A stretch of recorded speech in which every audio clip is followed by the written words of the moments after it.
comes from Arlington, Texas, where it's Game 2 of a 3-game series at Globe Life Field between the Los Angeles Angels and the Texas Rangers.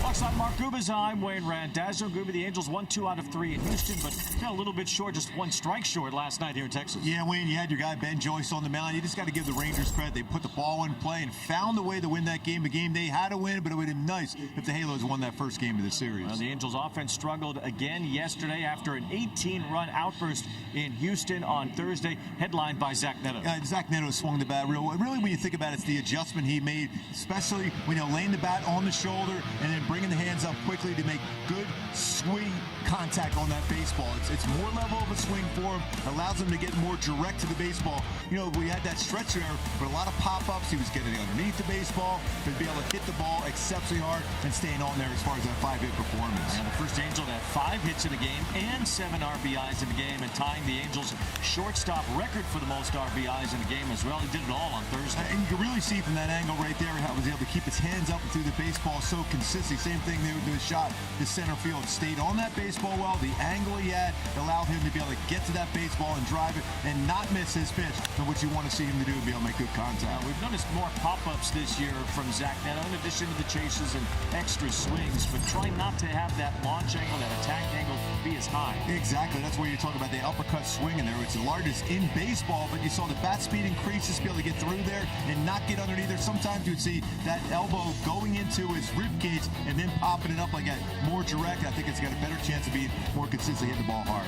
Well, here we are a few weeks into the month of August now. The Angels starting pitchers have been the best in baseball this month. Ryan Johnson's been among them. He's had a few good starts here in August. He'll try to continue that tonight. And he's made some pretty good adjustments. Take a look at our StatCast 3D powered by Google Cloud. You think early in the season, how many more fastballs, that sinkers he throw, what he's doing right now? I think that cutter and his sweeper and the splitter have been a lot more effective, a lot better down in the strike zone. We talk about his deception so often, but I'm loving what I'm seeing as far as utilizing that cutter so well and that good arm angle he had, especially when he went out and did what he did against the Rangers last time out. And the Angels just saw these guys last week at Angel Stadium, won 3 out of 4.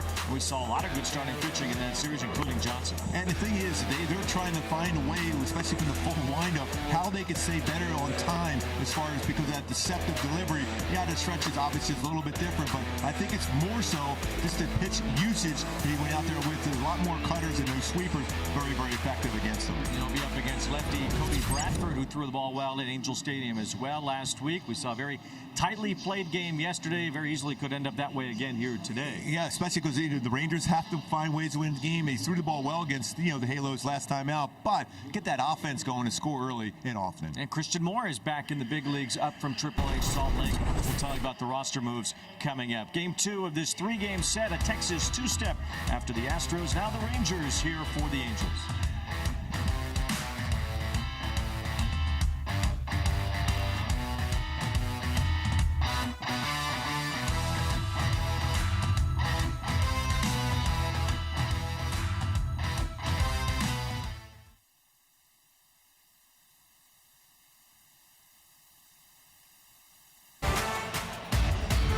TV is presented by Pechanga Resort Casino. Angel fans on their way in here at Globe Life Field in Arlington, Texas. The Angels have a different looking lineup thanks to a couple of placements on the IL today. Wade Meckler on the concussion IL. Nolan Shotwell has an intercostal strain, so he goes on the 10-day IL.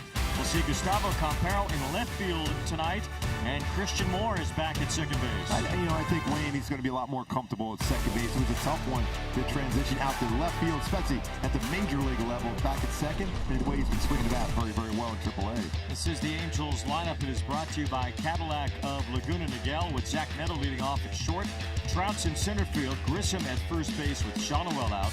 Ballesteros behind the plate today, Jose Sirius starting right field, Camperos in left. Denzer Guzman at third base, Christian Moore at second, and Travis d'Arnaud will DH tonight against a soft-tossing left-hander. You don't see so many soft tossers in this day and age, but here's one, Cody Bradford. Yeah, he can barely touch 91, 92 with his fastball, but he does have an exceptional changeup. You just have to make sure you get that in the strike zone. My go-to is to be successful against. He pitched well against the Halos at the Big A. Just make sure you square up that in-zone four-seamer, 364 batting average, 455 slug, but stay short on that swing versus the changeup. It is a big-time swing and miss pitch for him this season. And the defense behind him. I mean, we always talk about that outfield defense for the Rangers. One of the best in center field. Carter with 6 defensive runs saved. Langford really good out there in left, and Nimmo solid this season already in right field. So a lot of depth in that outfield for a guy that's not going to get a lot of ground balls. So that outfield defense important for the Rangers here tonight. Zach Neto will start things off here today. We detailed his big game on Thursday night in Houston. 5 hits, 7 runs batted in during that performance. An 18-run game. He led off yesterday with a base hit, but the Angels only ended up with 3 hits overall last night. And the first pitch here, Neto is out in front of a first pitch changeup. We've seen a lot of those, especially when Neto has been in the leadoff spot. He hasn't really seen a first pitch fastball since Jacob deGrom threw him a first pitch slider here about 5 weeks ago. Yeah, they're going to stay away from that. The Rangers ever throwing him a first pitch fastball. No balls and 1 strike here on Neto as he launches this one toward left center field. Moving after it in the gap. Langford won't get it. It bounces to the wall. It rolls around towards center as Neto streaks around second, but he will hold there. Good job by Evan Carter to save a third base there as Neto starts the game with a double. Well, that's a good swing right there, and he did get a fastball there, and it was an elevated fastball, just like we were showing in our opening as far as that level swing, direct and right to that baseball. 106 miles per hour exit velocity for Zach Neto, his 26th double. What a swing that was, and it paid off what we talked about in the opening here, how quick that was. There it is, that hands right to the baseball. It's not about that uppercut swing. It's more level and direct to the baseball and that hard contact. Well, that's a noticeable difference there in the swing of Neto as he was straight to the ball and he lined it to the gap in left center field. Now Mike Trout pops one toward the right field line. This is falling as Berger can't reach it in foul territory. The ball sliced a bit and Trout has a strike on him. For Zach Neto, you know, a noticeable improvement over these last few games. We've seen so many pop-ups from him this year. And now 26 doubles to go with his 21 homers and 3 triples.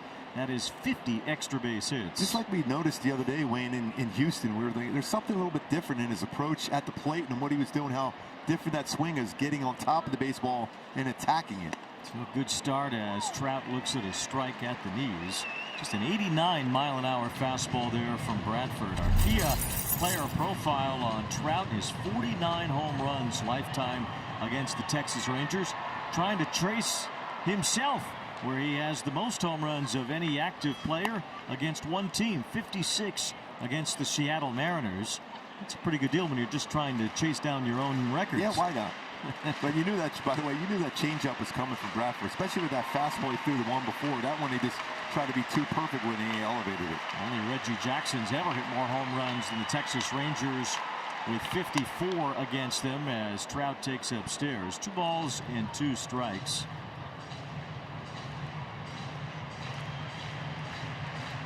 Bradford pitched well at Angel Stadium just 11 days ago.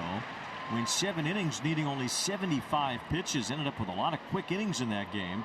Allowed 3 runs on 5 hits. It's good that Neto has his attention, Bradford. That means you're more apt to make a mistake at the plate, and that's what you want to see with Mike Trout at the dish. He's only the 4th start back from elbow surgery for Bradford. And the velocity, such as it is, has not quite bounced back along with his return. Here's Trout looping one toward left center field. This is falling. That's a base hit. Neto read it well as he heads for the plate. Carter's throw cut off. Neto scores the first run. Mike Trout, another RBI against the Rangers, and it's 1-0 early. And his best buddy, Trouty and Neto, and right now when he gets back to that dugout, at some point he's going to say, "Great read, Neto. You got me that RBI on that one." He read that one down, got it in on him enough towards the handle of the bat, but strong enough to be able to score. He reads that down so well, Neto, and he's scoring on that ball right there. I love that. His team has been a lot more aggressive, but it's a great read off the bat, knowing that ball is going to fall. You're going to play deep against Trout anyhow, center fielder. So he's read it, scores that first run. The Angels, who needed 9 innings to get on the board yesterday, finally scoring on a ghost runner in the 10th of last night's game. Just need 2 batters to get home today. Zach Neto with a double And Mike Trout hurting the Rangers yet again with that RBI single to left center field, his 138th RBI against Texas. Only George Brett and Blake Garrett Anderson with more. Well, even looking at Trout there, when it felt like he was a little bit closer to the plate, reason why you thought that might be the case, he's going to try to take that changeup away. He throws so many changeups, he doesn't feel that he has that fastball to get it by him inside. Although he did get that in on him enough, but he's still strong enough to fight that into the outfield for a hit. The ball's 2 strikes on Vaughn Grissom playing first base now with Shonowell on the IL. And that's in there for strike 3, and Grissom knew it. Change up right in there, and Grissom the first out of the game. Now here's our Hyundai key for the game today. Going, oh, Langley, we're going choosing Texas. So you choose your pitch. You want to do damage. I think the pitch the guys early on are looking for, I think, seems to be off speed. Although on that one there, Grissom, I don't know why he wasn't looking at off speed, because he got a changeup on the inside part. Ella Langley. Yes. Wow. Choosing Texas. Here is Moises Ballesteros taking ball 1. That is incredibly new school. Yes. Ella Langley. Did Erica tell you to pick that one? I think she's on the top of the charts for, what, 18, 19 straight weeks. Yeah, 18, 19 of the last 18, 19 weeks. Yes. Not 18, 19 weeks in 1974. There's a strike throw to second with Trout running, and it's another stolen base for Trout. 11 for 11.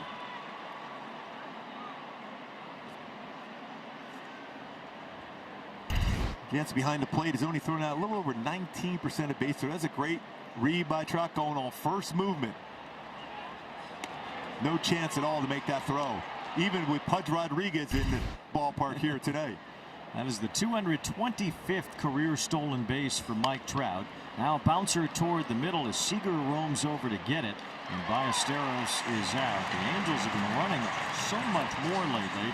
That is now their 15th stolen base in the month of August, which is not too far off the American League lead. As Mercedes-Benz covers every base, well, the Angels are trying to cover the bases more with their aggressive base running. Well, the power, a number of your power bats are no longer on this roster right now, so you got to find ways to score runs. The best way to do that is having guys in motion. Now Trout on the doorstep with 2 outs. Here's Jose Siri in right field today, swinging and missing here. Trout 225 steals. His next home run would give him 425 of those. A rare company to get 425 and 225 with one franchise. Siri fouls that one away, and it's 0-2. We're talking about Henry Aaron, Willie Mays, Barry Bonds. I think Jeff Bagwell is the only others. Actually, Bagwell didn't get the steals, so just the other 3. Yeah. Just those guys. That's it. And Mike Trout. Here's a fly ball to left center from Siri. Carter's there. And this does end the inning. Angels get a quick run to start a 1-0 lead. Ryan Johnson's been given a 1-0 lead, and he's been a lot better over his last few starts. Playing his cutter a lot more, and really throwing his splitter a lot less. Yeah, and also that sinker too. I mean, his fastball hasn't been overpowering, so he just shows that to set up that cutter, splitter, sweeper especially.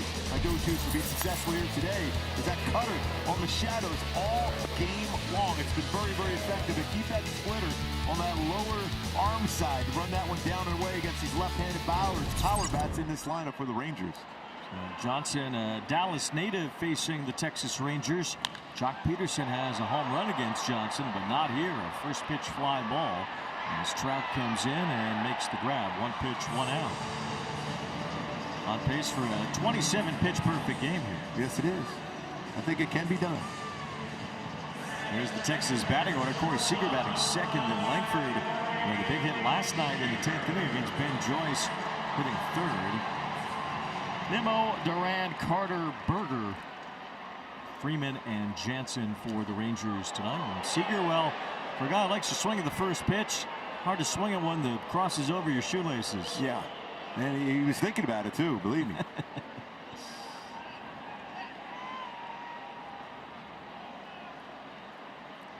It's always good to be able to get Seager to move his feet, though. You never want him ever comfortable in the batter's box. He's that good.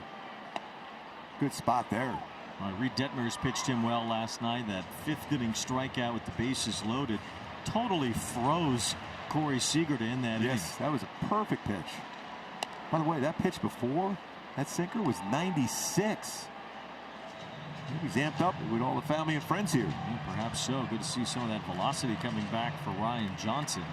2 balls and a strike on Seager as he lifts one toward the right center. Siri moves over and has that for the 2nd out. And the defense behind Ryan Johnson. It's good to see Christian Moore over there at second base. I think that's his comfortable position for him, not only defensively, but also swinging the bat. It'll be his 55th game there at second base. Overall, a .983 fielding percentage at second base. Grissom there, and Neto, Guzman at third. Ballesteros, who's been real solid. The guys in the pitching staff has been very complimentary of him behind the plate. Well, the pitching staff's been unbelievable here. The Angels starters at .237 ERA in August. That's the best in the major leagues. Overall, in the last week and a half since the change with the pitching coaches, the team ERA is .181. Can't get any better than that. No. And the interesting thing, too, Wayne, is the Rangers hitters, because that last time against the Rangers, they had a tough time when Ryan Johnson was out of the full windup. So they went to that trajectory, be able to see and visualize what it is about him and make him special from that full windup. Here's Siri coming in, falling forward to make the catch. And Ryan Johnson has a 1-2-3 first. And Clint Bradford last time out against the Halos, pretty successful in that 7 innings. Take a look at our StatCast, really powered by Google Cloud. And it's 19 outs, 8 of them on his 4-seam fastball. The changeup, see where he spotted that exceptionally well. Slider he mixed in there and curveball, but really that changeup where he fades it away on that arm side. 75 pitch effort in his 7 innings, and here's a quick out off the bat of Gustavo Campero. Provided that someone can catch it. That someone is Ezekiel Duran. 1 out here in the 2nd inning. All the outs that Bradford had on 4-seam fastball, along with the other pitches. When you think about it, you have to be successful against that 4-seam fastball. And that's exactly what Neto hit for a double. Well, again, that fastball is 88, yes. 89, 90. Here's Denzer Guzman, who drove in the only run in the game yesterday for the Angels when he had that RBI double in the top of the 10th. Then in the bottom of the 10th, there was his throwing error that allowed the winning run to score.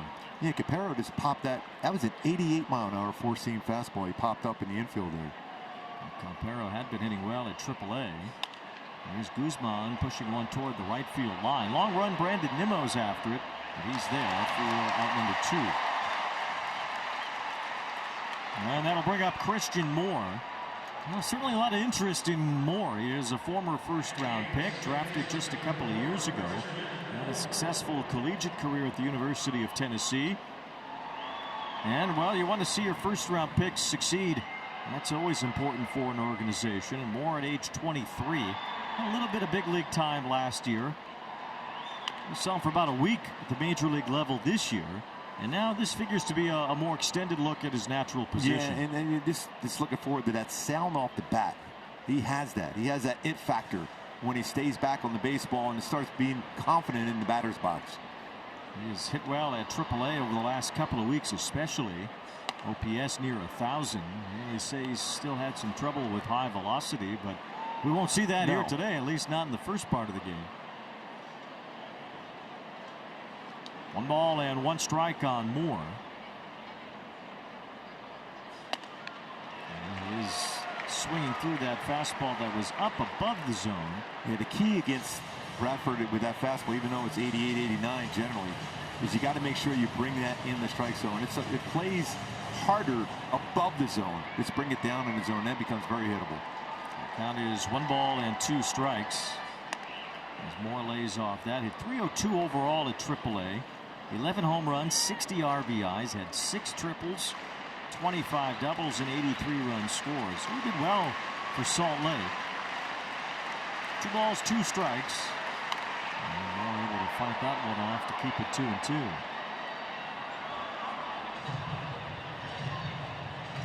Elevated fastballs were not his friend during his last major league stint. At just 111 on fastballs that were up. I think, that's an opportunity. That's a pitch right there you want to drive. That was exactly where you wanted it. That's when you go up and talk with Mike Trout. Because, pitchers still try to elevate fastballs like slightly above the strike zone on Trout. And he's been pretty good as far as not going after it. Just go up and talk to him and say, how do you lay off that high fastball? Moore reaches for this and pops it behind first. Berger goes to get it and makes the catch in fair ground. Moore pops out to end the 1-2-3 inning. Welcome back to Arlington, where the Angels did place Nolan Shotwell on the injured list earlier today with that right intercostal strain. We didn't see him in the first game last night against the Rangers or that last game in Houston. He told me he really felt it in that final at-bat in the last game he did play against the Houston Astros. But he said the good thing is it's not an oblique, so that's the good thing. Hasn't asked about a timetable, but trying to return as quickly as possible, but he's still pretty sore. So we will see Vaughn Grissom get most of the time at first base, and of course Christian Moore will get a lot of playing time at second now that he's back up here. He said earlier today, he told me it's no secret what he struggled with when he got called back up last time. You guys were just talking about it, the high fastball. So that was his focus, but he got sent back down. A lot of that, he said, is just having a tighter turn. You can kind of get away with it in the minor leagues a little bit, but up here, a little more ride on that fastball, a little more oomph behind it, so need a tighter turn, but he hopes to stay up here the rest of the season to help this team finish strong, guys. Erica, that's so we were just talking about that, the conversation he can have with Mike Trout. Because he gets pitched like that all the time, that fastball up. If you lay off it, you'll bring that fastball down, and that's when the power is going to come into play for Christian Moore. It'll also be nice for Moore to have a long look up here as Brandon Nimmo looks at a strike. And it's a full count on Nimmo, 3-2. It's gone from 3-0 into this full count. Nimmo, like Trout in the sense that he'll see a lot of full counts over the course of a season. 3-2 here. And Nimmo just rolls one to Denzer Guzman, who has played near short. Quick throw to get Nimmo, and that's the first out here in the second. 4 up, 4 down for Ryan Johnson, trying to continue this roll for Angels pitching in the last 6 games entering today. Angels pitchers have allowed just 7 earned runs while recording 62 strikeouts. That is amazing what they have done. And that's a nice bounce back, too, by Ryan Johnson, being behind 3-0 to come back and get that ground ball right to Guzman. And there's Ezekiel Duran, the man they call the solution. And he certainly was that for the Rangers yesterday. His walk-off hit, helped by Denzer Guzman's error, ended the ball game last night. The Angels were 1 strike away, and Ben Joyce, I don't know, 2 pitch that sat over the inner half of the plate to Wyatt Langford, allowed Langford to just dump it into right field. Yeah, I got a chance to talk to him a little bit about that today. I said, how'd you feel? He goes, I just made that 1 pitch. It's always difficult when you have that runner at second base, so any kind of a flare, which it was, to go right field. But if that pitch is 2 inches higher or 2 inches away, he misses that. So, it was just a slight drop of that arm angle, I think, put that ball in position he could make contact. But that being said, it's still, that ball could be popped right to first base and be done. There's a fly ball to center field from Duran. So Ryan Johnson has faced the first 5 and retired them all. As Trout makes the catch here. 2 up, 2 down. Well, there's been no more bright spot for the Angels than the pitching right now, presented by Blue Moon. They have the best ERA in baseball since August 11th. They have the best starters ERA in baseball in the entire month of August, and shaping up to be right now the lowest in a single month by any Angels staff since April of 1982. Amazing what they have accomplished here. Just a lot more aggressive approaches on the mound, attacking the strike zone, utilizing just a couple pitches instead of trying to throw so many different pitches in there. They've settled in on their 2 or 3 best pitches, and I think that's what really helped them out. Well, that goes to what Kurt Suzuki was saying about riding the strengths of the pitchers and letting these guys use their best pitches more often. We've seen it from Johnson as he has used that cutter more and more here in the month of August, and the results have been good for him too.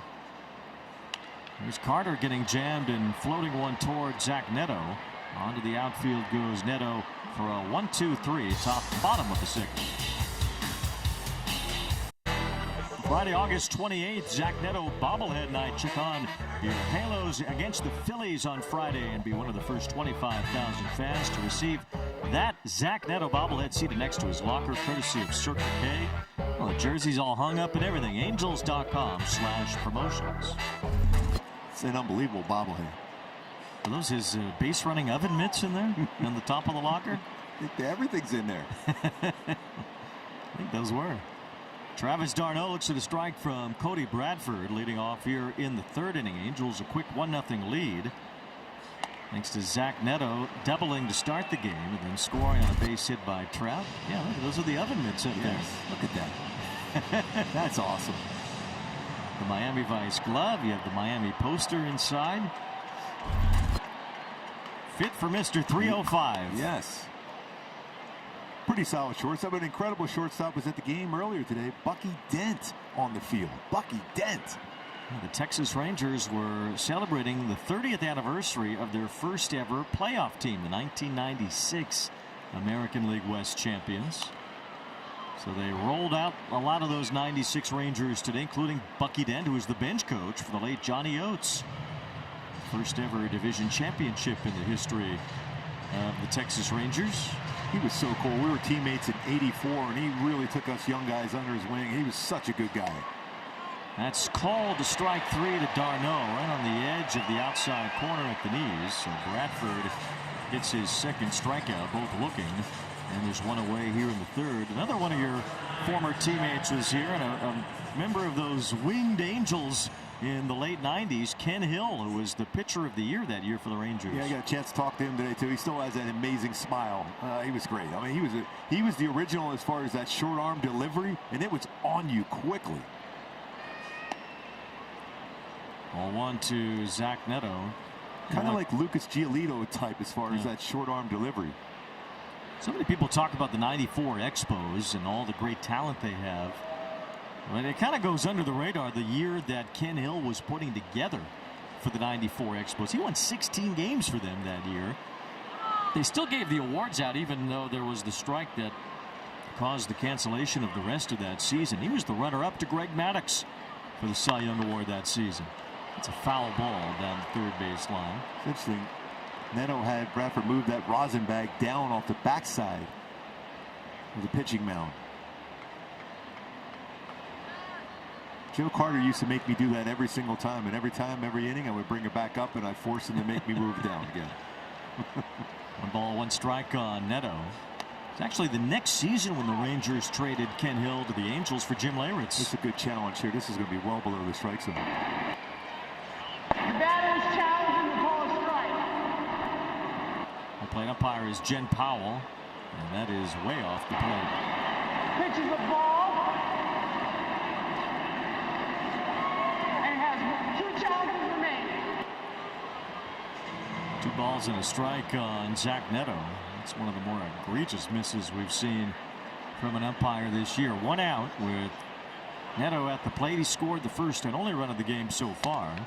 He chases a high fastball there, 2-2. And so far, Bradford's been pretty effective getting chases just above the strike zone and throwing that changeup or curveball on the edges or shadows. He's keeping them off balance. He's not going to wow you with velocity. It's all about pitching on corners. You almost ended up on the field today if it weren't for a line drive that took you out of a possible trade to the Rangers that year. Exactly. The general manager said, would you approve a trade to the Texas Rangers in '96? I said, just let me finish this game first. I mean, I'm surprised he called me, Kirk Robinson, our general manager, before I was pitching, and lo and behold, got my leg broken, so it never happened. There's a fly ball to the left field line and a base hit for Neto. Langford quickly throws to second, but Neto's already there. It's his second double in as many at-bats here today. Well, he's making us hungry already with a double-double. Zach Neto's hungry for more. That's 27 doubles now in the year with his 2 so far in this one.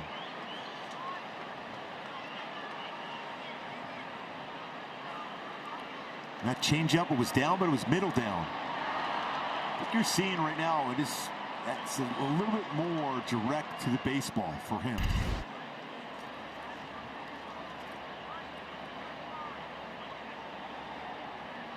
He might even try to steal third base at some point here. And here's Mike Trout, who had an RBI hit earlier and stole second base. It's ball 1 to Trout. It was the first RBI for Trout since August 13th. He had gone 7 straight games without one. He had been 3 for his last 26 until that base hit.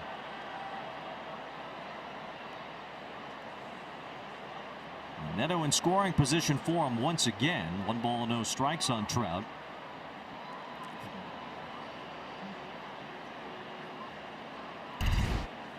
See that balance he's had so far. Those hands are getting right to the baseball, more level. That first double he had, and then this double and that changeup down. Still keep his hands through the baseball, even though the hip was open just a little bit. He kept his hands back very effectively. It gives Neto now 11 hits in his last 20 at bats, 5 extra base hits in the last 5 games. So he's started to figure things out again. It's constant evolution in this game. A battle of figuring things out, then having to readjust once you get figured out. It's amazing when you watch Trout. The ball falls foul. That front foot, the hands, everything in unison as far as just trying to keep his timing. He's not doing that little step back right now. You look at that front foot and his hands, it's almost as if they're right on tune together as he tries to get that timing. Kind of similar to Seager in the sense that they're both tinkering a lot. You see that front foot moving, the hands are moving. It's all exactly the same time in sync. Swing and a miss here, though, as Bradford had him out in front. From the slider, there's so many of those times when they're head of the count, he'll throw his changeup. But you got to chase out of the strike zone there. A bit of a different wrinkle from Bradford to get the strikeout. That's his 3rd now. Neto stationed at second with 2 outs as Vaughn Grissom bats. Grissom struck out looking his first time. That was on a changeup, so you wonder if he looks changeup first pitch.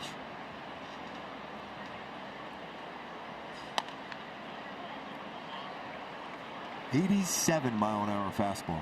It's not something we're used to seeing, nor were we used to seeing the Players Weekend bats. What is that? That ice cream? That red, white, and blue ice cream?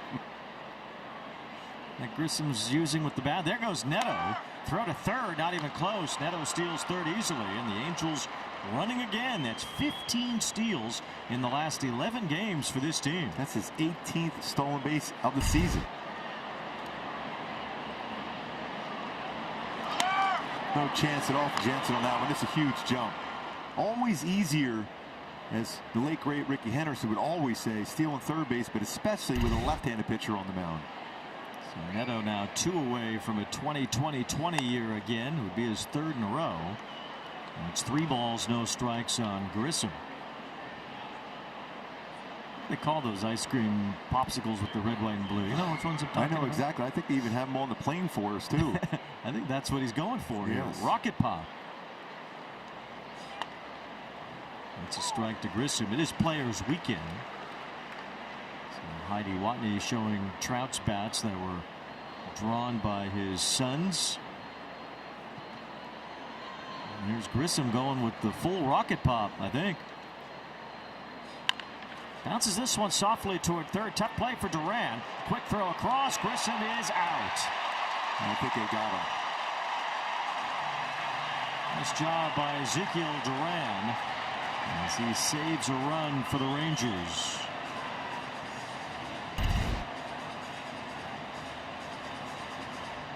Yep, he's out.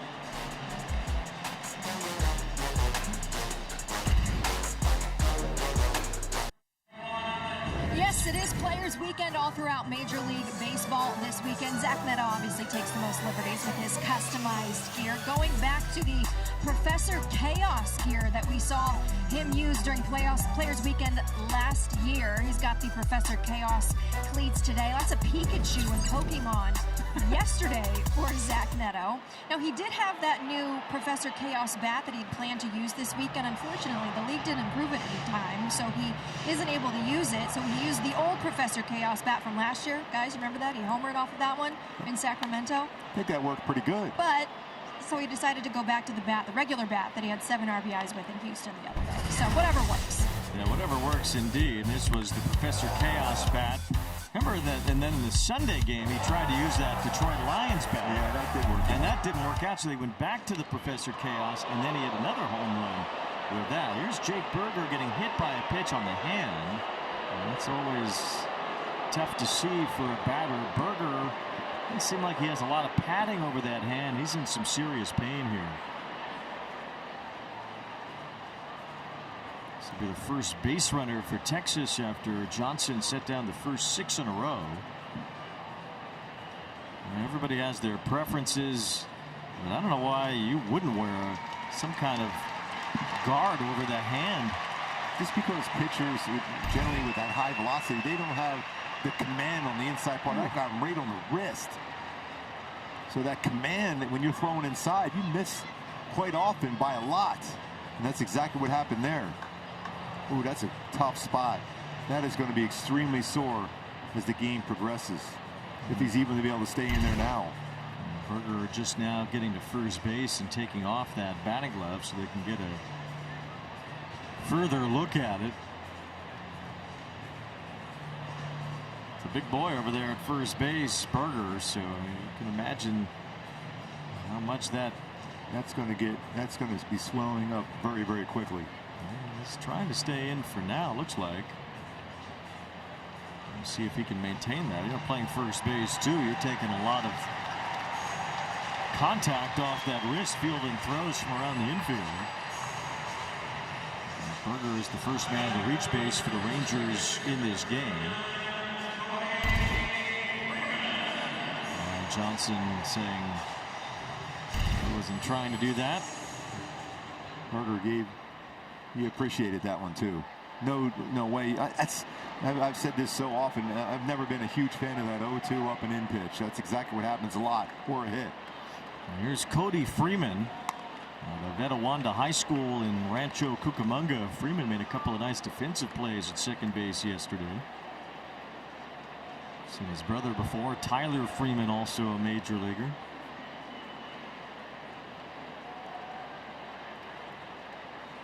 Something about that name Freeman. There's a lot of good players with the name Freeman. 2 balls, no strikes. There are some of Ryan Johnson's family here at Globe Life Field today.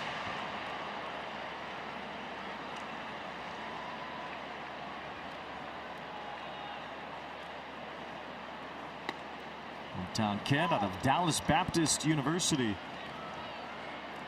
Angels drafted him 2 years ago in the 2nd round.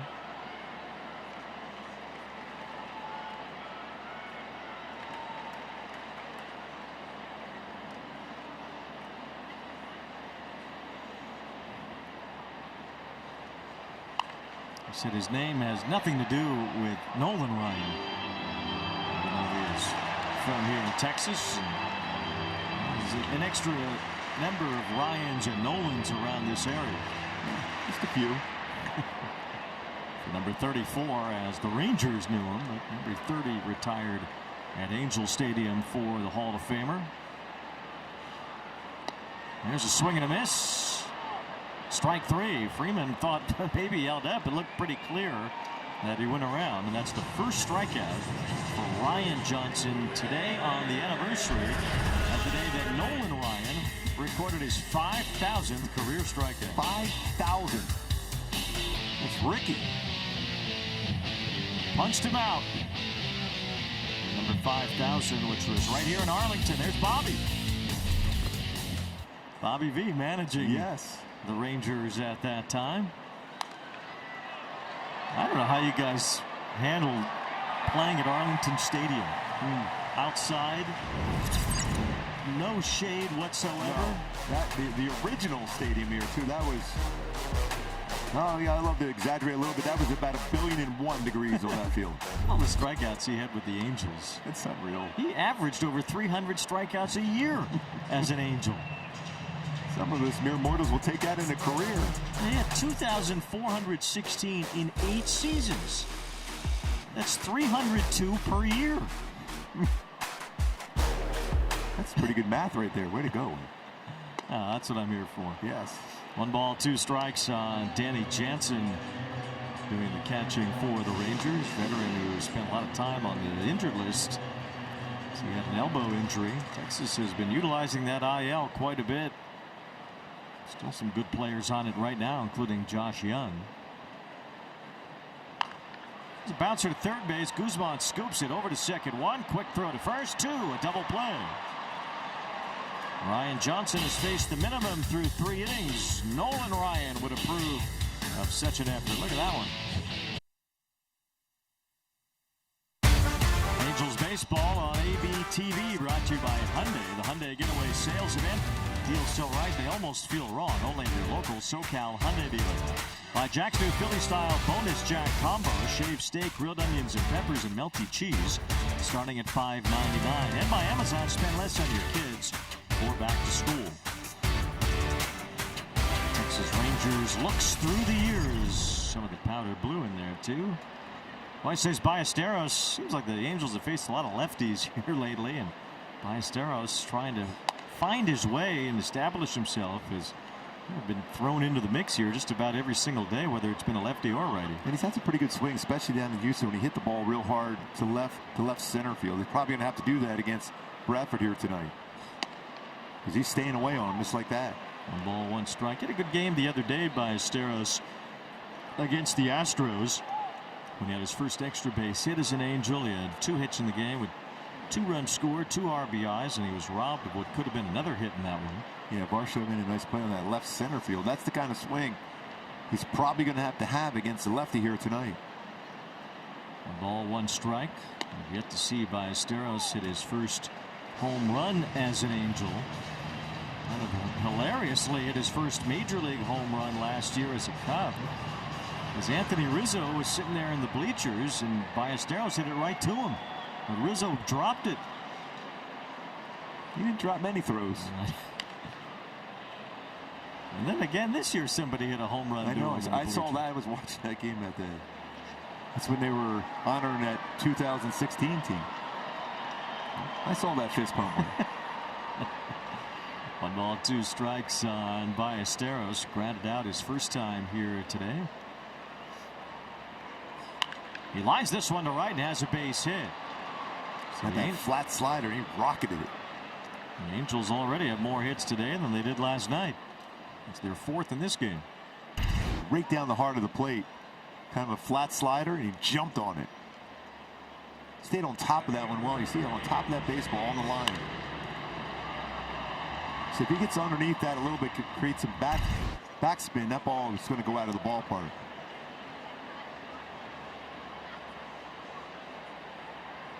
Leadoff man on here in the 4th inning. Angels a 1-0 lead. Jose Siri, the batter. Swings late on that one. Siri was called out on a check swing last night that he didn't agree with. Did he not foul that ball off? He did. He absolutely did. It bounced. It was a pitch in the dirt. It bounced up and hit his bat. And as he went through his check swing, the ball ended up behind home plate. But nobody seemed to realize that it hit his bat, even the home plate umpire, even Siri himself.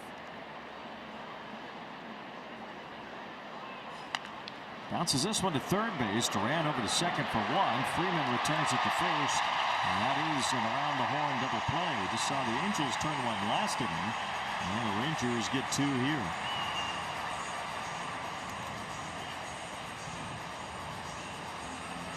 With so many different positions Duran will play, and he plays them all very effectively. He's been the MVP of the team, if you ask Skip Schumacher. And he raves about what Ezekiel Duran has done while playing several positions and being able to be an important bat in their lineup as well. In the middle of it last night when the Rangers walked it off. 1 to Gustavo Campero. Schumacher says that Duran is also their emergency catcher, and that he actually looks pretty good receiving on the traject machine. So if that ever comes to be, that's how it would go. I haven't seen a team really use its emergency catcher in years. I think I remember Taylor Ward did that a few years ago for the Halos, maybe 6-7 years ago. Well, ever since they took home plate collisions out of the sport, and that's helped catchers last a little longer. Here's a bouncer that Duran lets roll foul. Campero is such a hustler that even the hustlers are impressed. Yeah, Duran was smart on that one going, because he knows that speed he has going down the line. If he tries to backhand it and throw it across the diamond, he's going to beat that out. So he took that chance to let it roll foul. Thought he was going to think about that with Grissom too. In the vein of Wade Meckler, who's on the concussion IL, which is why Campero's here. He plays the game the same way, 1,000 miles an hour. He gives you good at bats, though. He's a battler at the plate. 28-year-old from Colombia. He was catching a little bit at AAA. Kurt Suzuki says that's possibly on the table here, but the Angels already have a few catchers, so I don't know if there'd be a lot of need for a fourth catcher in Campero. We'll see. And that was that 13-inning extra inning game against the Giants in August of 21. That's when Ward, he caught a couple innings. He originally was drafted the first round as a catcher. Well, that's another thing that's kept you from using emergency catcher. Not only home plate collisions, but games don't last that long anymore either with the extra inning rules. That ball ripped to left and a base hit. Campero shoots it right past Duran. That's a 2-out single. Welcome back, Gustavo Campero. That game you're referencing, Kurt Suzuki was the starting catcher that day for the Halos. This is almost 104 off the bat, 103.7. It was a rocket. Duran couldn't make that play. So Campero is on. Adam Eaton, who is the first base coach and really the director of base running, as we've seen the Angels establish themselves as a more aggressive base running team over the last couple of weeks. Got a big lead, Campero. Noticing Berger over there just kind of feeling that forearm just to see if he has any feeling in that arm after getting hit in the wrist. He's taking that glove off there as much as possible.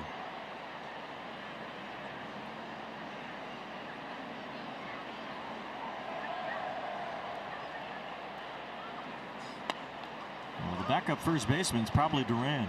So. Yeah, oh, for sure.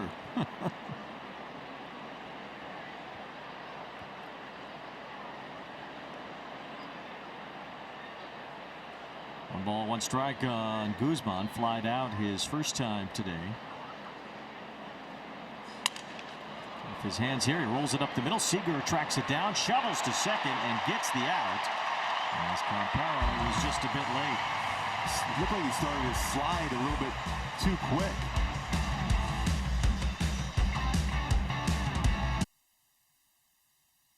And Ryan Johnson, his out pitches. Let's take a look at our StatCast 3 powered by Google Cloud. What he has done so far with his out pitches: 3 with his sweeper, 2 with that cutter, 1 with his sinker so far, and the splitter. So you can see where he's been able to avoid, for the most part, the middle part, and especially the upper part of the strike zone where he's been hit a little bit with that fastball upstairs or even that cutter.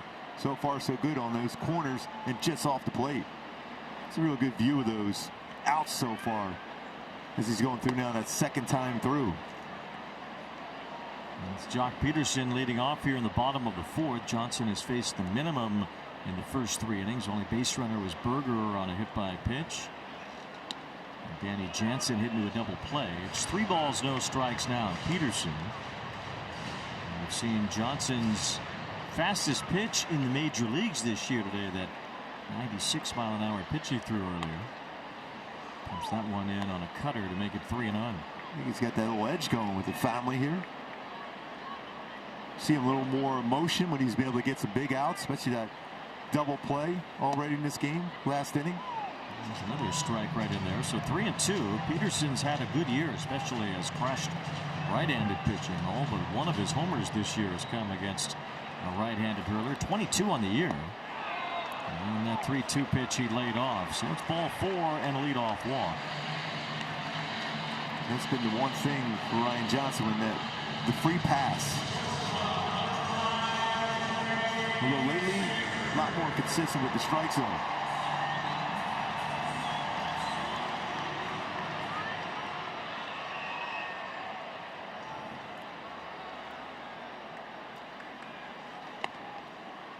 Ball 1 to Corey Seager, lined out to right field his first time. It's twice now he's taken the first pitch. Last at bat he had no choice. Another one in the dirt here. So it's 2 balls, no strikes. One thing when you're throwing your splitter as a right-handed pitcher, you want to be out in front. That he pulled across his body. That's why that ball went in on the lefty and down. Over the outside corner there, and it's 2-1. Seager's had 5 consecutive multi-hit games, including 2 hits yesterday. That punch out though by Detmers on him, looking. That was a perfect fastball. Detmers was great again. Didn't get any run support again. It's 3 balls and a strike now. Detmers a 1.56 ERA since the All-Star break. Incredible. He told me earlier today, he says, I didn't feel like my stuff was that good. And I laughed at him and go, you threw 6 shutout innings with 5 punch-outs. 3 balls and a strike on Seager. And now full count 3-2. Well, it's amazing that Detmers could have that kind of performance when he didn't feel like his stuff was that great. He wasn't dominating to the point where we saw him get 8, 9, 10 strikeouts, but he did have a handful, including that big one on Seager. It's still only 1 walk again yesterday. He's been so good with the strike zone. There's a ground ball. It is grabbed by Moore with a slide. Throw to second one, and Neto will hold it there. But what a good play by Christian Moore and a sliding stop to save a hit. He's in that more comfortable defensive position. So Allstate good hands replay watching Christian Moore go get this one. I mean, this ball was hit over 104 miles per hour. Gets to it. A good feed, too. They're going on a transfer. Couldn't quite get the grip there to turn that double play, but Ryan Johnson liking that defense by Christian Moore. Well, Neto had a chance if he would have had the grip on the baseball and let off a good throw. They might have had Seager at first. Here's Wyatt Langford. He hits one way back to left. Campero, though, on the warning track, has room for the out. He just missed.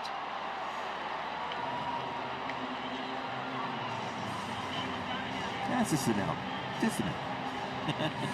This was not just an out here. This is a great defensive play by Christian Moore. Into the slide and how quick he was to get up and make that perfect feed to Zach Neto at the bag.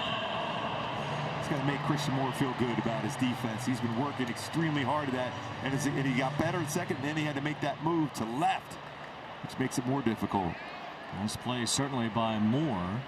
Langford with a long fly out to the warning track in left field. Now Brandon Nimmo, who grounded out his first time.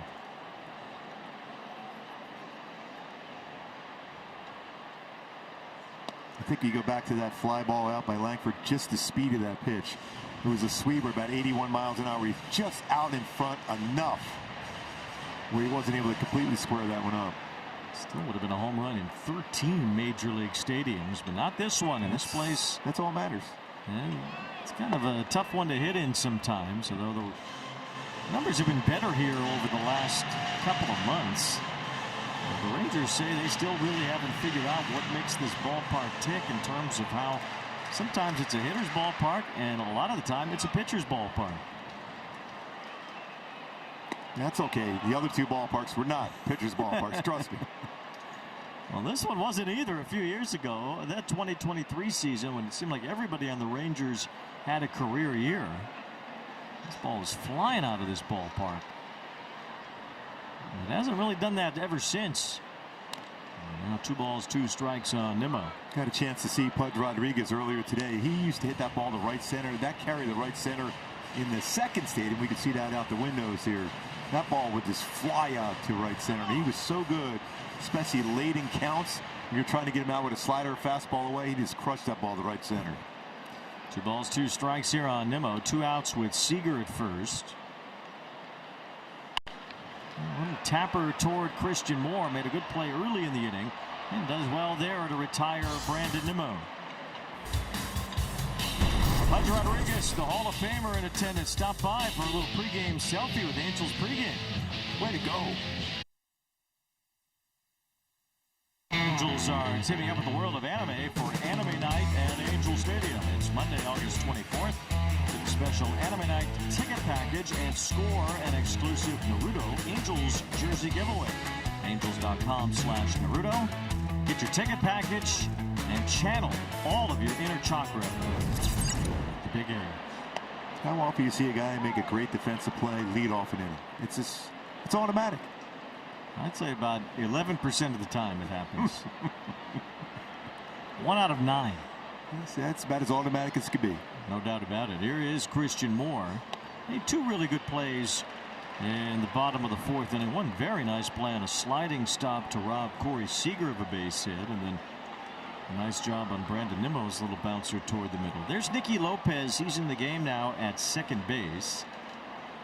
Rangers have taken Jake Berger out of the game following that hit by pitch earlier. You knew that was a good chance that was going to happen because he kept just trying to get a feeling in his forearm. Cody Freeman moving from second base to third base. And I told you, Ezekiel Duran would be the backup first baseman. He is everywhere. He is the solution. Christian Moore fouls that one back. 87-mile-an-hour fastball from Bradford. Remember, that's out of the hand, so at home plate, you're talking probably 83. But it's all about where he's riding that four-seamer at. It's been pretty effective so far, staying out of the middle part of the plate with it, except for that one where Neto doubled that first at bat of the game. Neto has 2 doubles in the game. The first one on the fastball, and he scored on a Mike Trout base hit. Angels got 1 early, but they have not added to the lead. Meanwhile, the Rangers have yet to get a hit against Ryan Johnson, which is very Ryan-esque here in Arlington, Texas.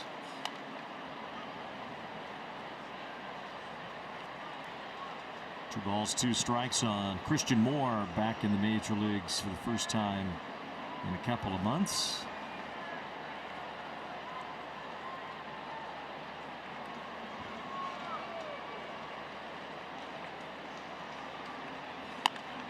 Good at bat working here now. Count is 3-2.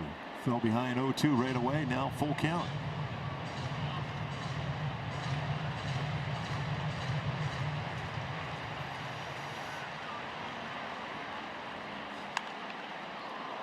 Perhaps this one to right field. That's routine for Brandon Nimmo. And out here in the 5th. Travis d'Arnaud will bat after a ride with Kia.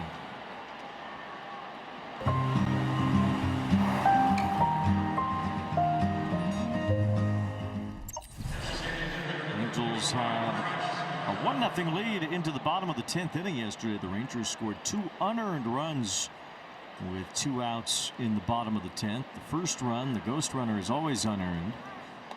And the second run unearned after the throwing error by Guzman. So you have to go back all the way to last week, August 13th, for the last time the Rangers had an earned run against the Angels. Now 28 2/3 consecutive scoreless innings without an earned run. That is very close to an Angel record for the most consecutive innings without an earned run allowed against a divisional opponent in franchise history. 30 is the record against Seattle in 1982. The Rangers have certainly had their offensive issues throughout this season, and especially lately.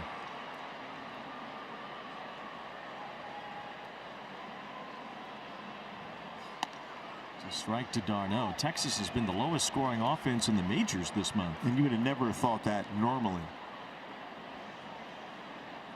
Especially in a pennant race such as it is. The Rangers are very much alive in both the AL West and the wild card. As d'Arnaud hits a fly ball to right center. A lot of pop-ups against Bradford. Off-balance swings. Carter makes the catch there, 2 outs. Angels have already won the season series against the Rangers. Houston has already won the season series against them this year, which means the Astros have the tiebreaker. Seattle is the only team that the Rangers have a winning record against in the AL West this year. And they've played especially poorly on the road in the division. They're 6-17 in their road games against the AL West. It's a fly ball to center field from Neto. This one is hit fairly long, but Evan Carter has plenty of room to go back and get it. 1-2-3 inning.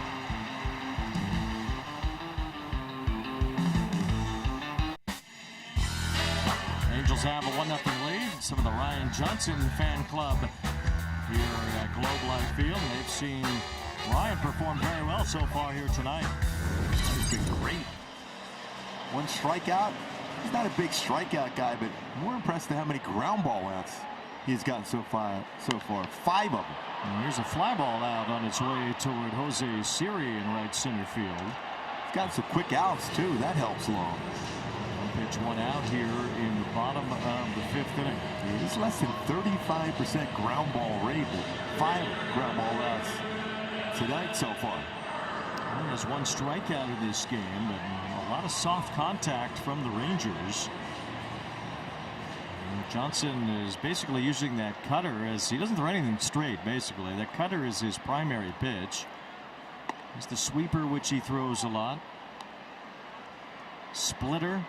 And we'll throw that sinker as well. So it's a pitch mix that he has been using to get things going lately. Look how much that cutter moved there too. When he went backdoor in the cutter, then he threw this cutter to cut across the zone effectively. That batting average since the All-Star break versus his cutter. And Bobby, that's unreal. 0-30. That's not right.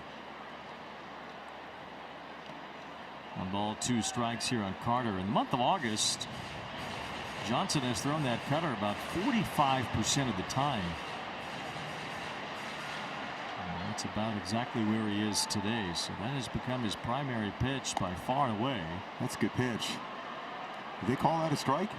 They are about to. No, I was going to say. Catcher's challenging to call ball. I never saw Ballesteros tap his helmet. I saw him throw it down to third.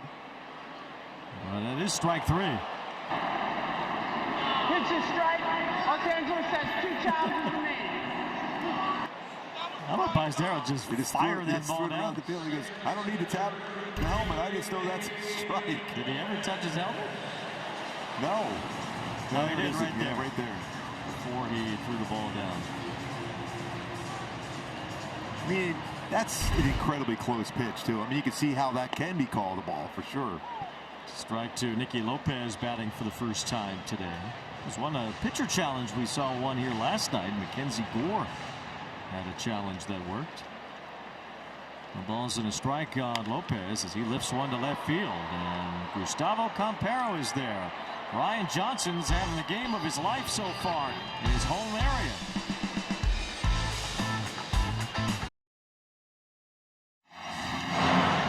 Elvis Andrus taking part as they go deep in the heart of Texas.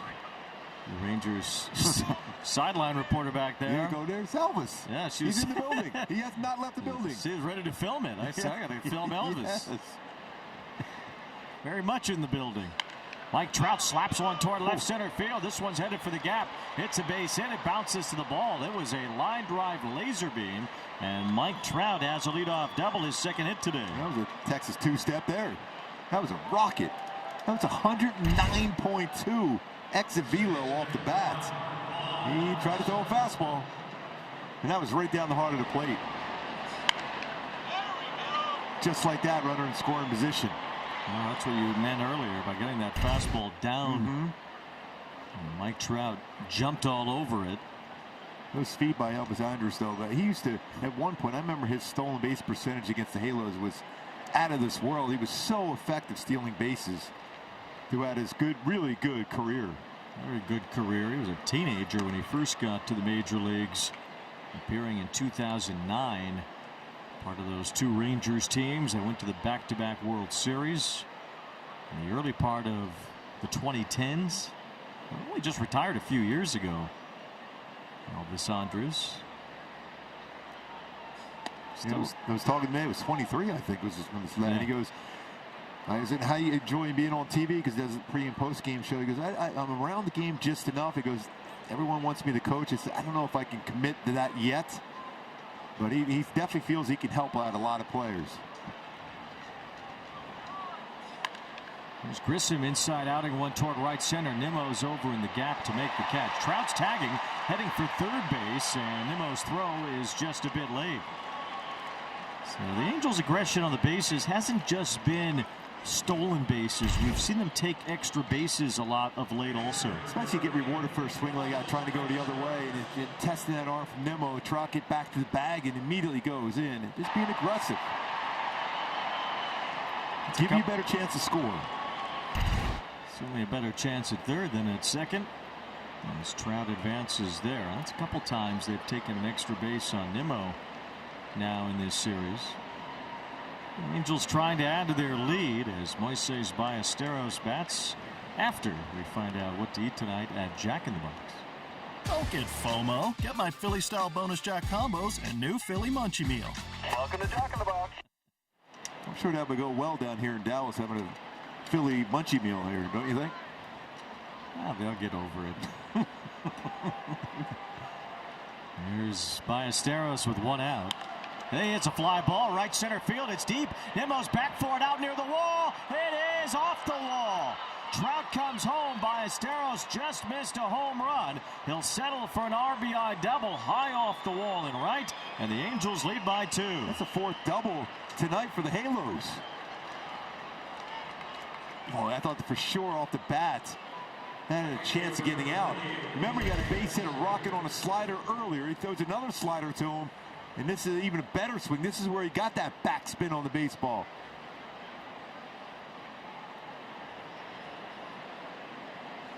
Just missed that one. That'll be the end of it for Cody Bradford. He's allowed 4 doubles and 2 runs.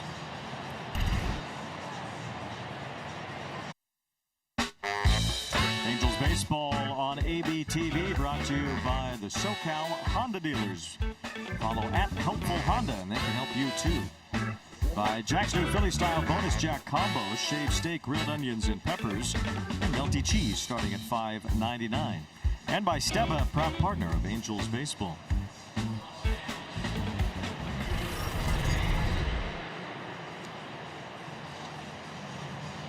Cole Winn is the new pitcher out of Orange Lutheran High School. Taking over here for Cody Bradford, who allowed 2 runs on 7 hits. Already his 50th game.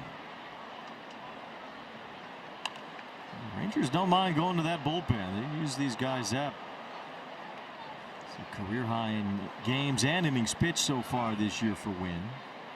On his fastball, mid to upper 90s, even touched 99. He'll throw a cutter. So that slider, he'll throw a splitter and curveball.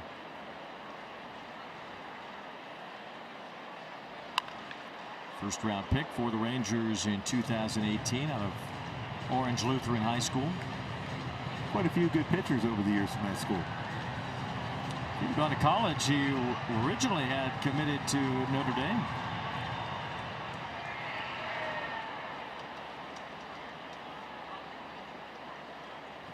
Garrett Cole went to Orange Lutheran. Garrett Mitchell is currently on the Brewers.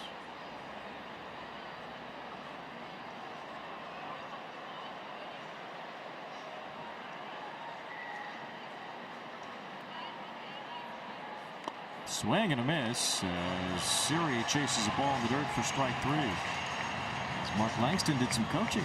Yes, I think what, another pitcher, Mauer, I think his name was? Yeah, Brandon Mauer, yes. We've had a good program for a lot of years. So 2 outs. Winn strikes out the first man that he faces. Ballesteros at second. He doubled home Trout. And here's Gustavo Campero, had a base hit his first time. Here's a strike. The Angels up 2-0 here. Still have not seen Ben Joyce pitch on back-to-back days. The Angels' path to the finish line out of the bullpen is not quite as clear if you don't have Joyce. You don't have Natera, who's on the IL. Bachman's still out, so a lot of new faces down in that bullpen that Rick Suzuki is trying to hodgepodge to try to get outs at the ends of games. We'll see how that plays out as we go along here. Campero is down on strikes as well. Back-to-back strikeouts for Cole Winn, keeping it a 2-0 game.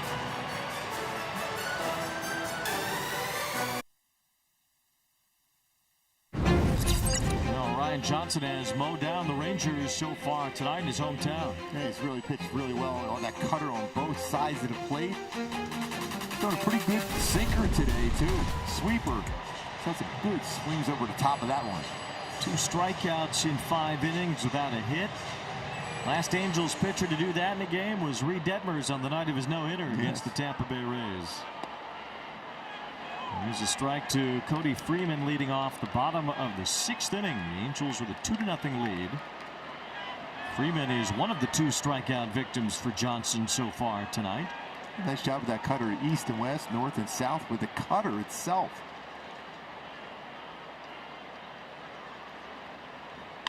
And there goes the no-hitter. It's a line drive base hit for Cody Freeman. The first hit for Texas begins here in the bottom of the 6th. And not a bad pitch either. That was a sweeper down.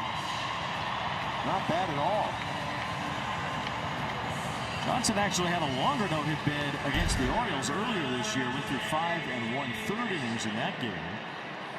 And goes through the first 5 in this game without a hit before Freeman strokes this one to left field. Again, it wasn't bad. It was down a little more middle of the plate. Danny Jansen looks at the strike. Jansen hit to a double play earlier.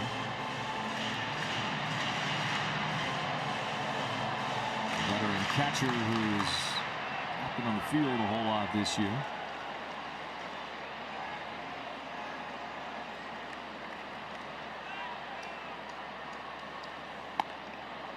No balls and 2 strikes. So cutter there, cutter low. Well, with this top of the order coming up, you love that ground ball double play again if you can get one. And it's Jock Peterson next, then Seager. 2 big left-handed bats at the top of this order.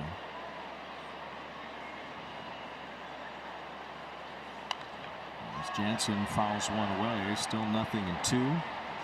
Rangers using Jansen and Elias Diaz right now behind the plate. They're hoping to have Kyle Higashioka back at some point this year. And well, Logan O'Hoppe is at AAA for the Rangers. He's swung the bat well for them so far at AAA Round Rock.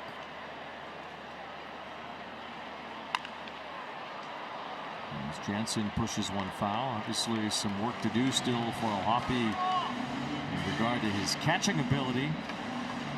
It's encouraging to the Rangers and anybody who's been around Logan O'Hoppe to see him driving the ball again, no matter what level he's at. A lot more comfortable swinging the bat right now.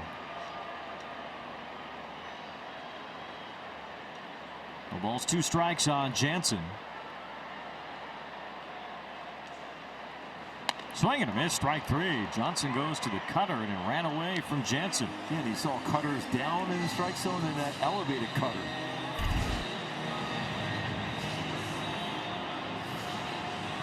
Great spot with the 2. Pretty good spin on his cutter though. With 2,500 RPMs, that's pretty firm and late as far as break on a cutter.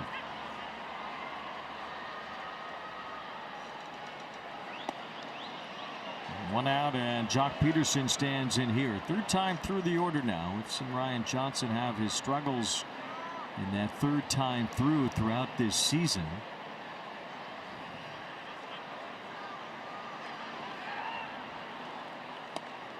Good spot there again. That cutter downstairs.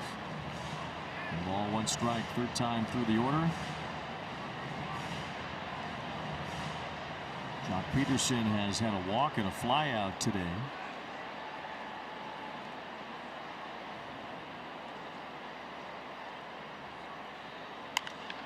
There's a fly ball to center field. Got under it. Mike Trout moves over for it. And makes the catch. And it's the 2nd out here in the 6th inning. If Johnson can get one more out, it'll match his longest outing of the year. Also in 6 against the Orioles on June 23rd, the last time he carried a no-hitter into the 6th inning. He threw 90 pitches in that game. He's only at 68 right now, so he's been incredibly efficient while he has shut down this Ranger order today.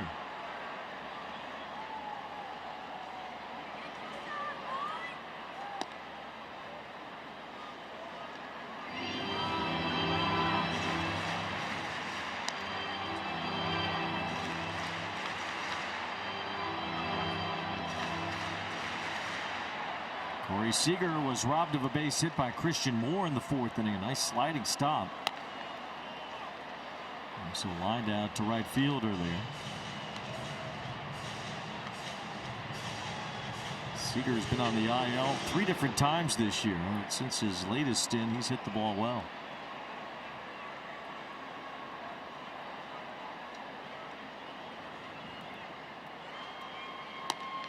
Johnson behind him, 3-0 with Wyatt Langford on deck. Yeah, he just tried to backdoor that sweeper.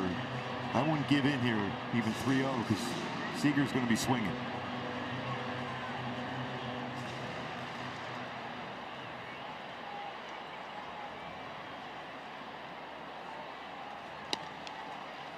It's off the plate for ball 4. So Johnson issues his second walk today. Take a look at how he tunnels his 2 most effective pitches in the exact same spot to where that cutter can run upstairs, and that splitter down below. There's that run upstairs with the cutter. And then he's able to get down on that splitter just enough to be able to get that fly ball by Jock Peterson. I mean, right out of that same spot. Use it important out here with Langford coming up. Langford flied out to deep left his last time. Johnson has continued to make that cutter his primary pitch. He's thrown a lot of strikes with it today. 9 of his outs have come on the pitch. He'll hope for an out here to get through this inning. A 2-run lead. First pitch here, Wayne, is going to have to be a big one for Ryan Johnson here. It's Wyatt Langford with 2 on and 2 out. Little cue shot toward the mound. Johnson's over for it. Plays it to first and ends the inning. Under control. Nice play there on that with a slow roller. And he got him out on that first pitch.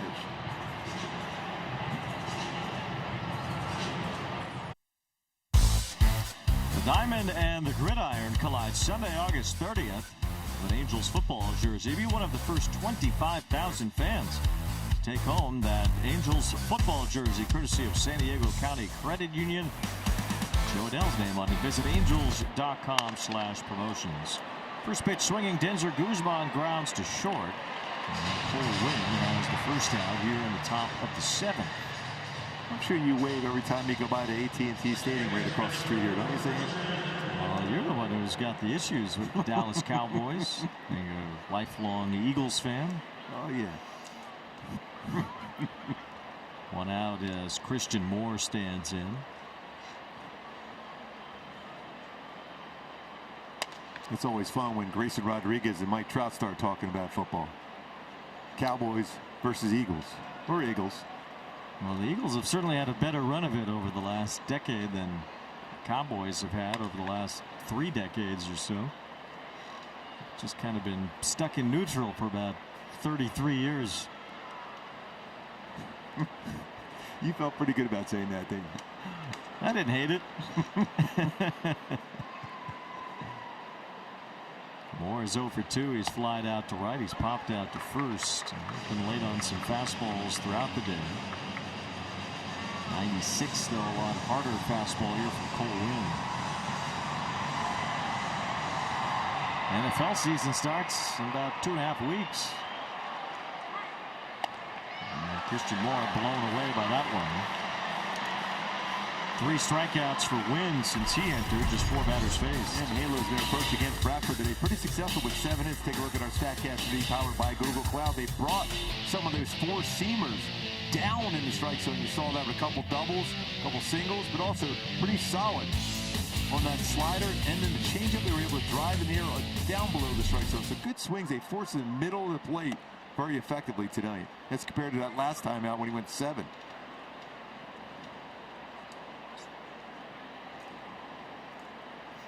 Travis d'Arnaud 0 for 2 has struck out and flied out today. Ryan Johnson will go back out for the 7th inning. We've not seen him pitch into the 7th inning in a game that he has started yet as a major leaguer. It's back-to-back at bats now for d'Arnaud to get a 3-0 count. No flight out to center field his last time, trying to keep it going for the top of the order coming up next. Angels have 2 runs on 7 hits. Texas has been shut out on just 1 hit by Johnson. The Angels now have set that franchise record, going 30 2/3 consecutive innings without allowing an earned run to the Rangers. Most they've ever gone against a divisional team. 10 innings yesterday with our 9 2/3 at least without an earned run. 6 innings so far today, plus that shutout they threw against them last week at Angel Stadium. Angels have won a season series against Texas for the first time in 5 years. Down the third base line, Freeman snags it. Long throw across. Duran with the stretch. And d'Arnaud is out.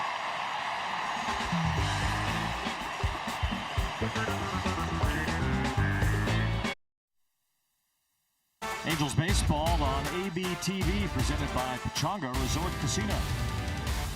Brought to you by StubHub, a proud partner of Angels baseball. And by Villa Ford of Orange. Step up to the plate and drive home a winner today at Villa Ford of Orange. Angels with a 2-0 lead. They scored a run right out of the gate today. Zach Neto doubled, came home on a base hit by Mike Trout. Then Trout doubled in the 6th and scored on a 2-base hit high off the wall and right by Moises Ballesteros, who has caught Ryan Johnson through 6 brilliant innings so far here tonight. And the pitchers have really been complimentary of Ballesteros behind the plate. His pitch calling, his framing, just those quiet hands behind the plate.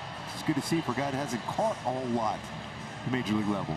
Let's get d'Arnaud and Heineman around, 2 really good veteran backstops, receivers, game callers, game planners. It's all really helped this pitching staff find a new level over the last few weeks. Josh Lowe has taken over in right field. Jose Siri has moved over to left, which would take Campero out of the game. Here's Nimmo hooking one to the right field corner, foul. Out in front of that splitter. That was a good splitter, too.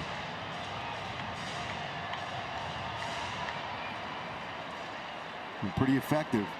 That 1 inning and 4th inning with 18 pitches. Other than that, he's been really, really effective in the strike zone and just slightly out of the zone, too. First time working into the 7th inning of a game he has started. And that's a strike to Nimmo. It's 1-2.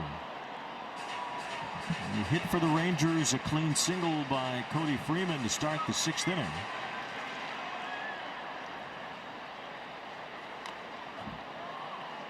Nimmo got a piece there to stay alive. Still 1-2.